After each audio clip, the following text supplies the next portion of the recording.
इंसान, वो दिन ज़रूर आने वाला है जब तू इस दुनिया को छोड़कर कब्र में उतरेगा। कब्र कोई कहानी नहीं, ये एक हकीकत है जिससे हर एक को गुज़रना है। न वहाँ दौलत साथ जाएगी, न रिश्ते, न नाम और न ही ओहदे। कब्र में सिर्फ तेरे आमाल तेरे साथी होंगे।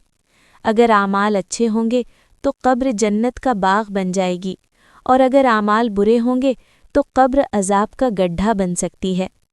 कब्र की खामोशी इंसान को ये पैगाम देती है कि अब अमल का वक्त ख़त्म हो चुका है। दुनिया में जो नमाज छोड़ी वो कब्र में हसरत बनकर सामने आएगी। जिसने कुरान से गफलत बरती वो अंधेरे की सूरत में महसूस होगी। कब्र में सवाल होंगे और वहाँ कोई मददगार नहीं होगा। ज़बान बंद होगी मगर आमाल बोल रहे होंगे। जो अल्लाह को याद रखता है, अल्लाह उसे कब्र में तन्हा नहीं छोड़ता।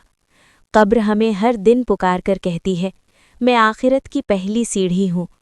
अक्लमंद वही है जो कब्र की तैयारी आज से शुरू कर दे। ए अल्लाह, हमें कब्र के अजाब से बचा और अपनी रहमत से हमारी कब्रों को रोशन फरमा। आमीन।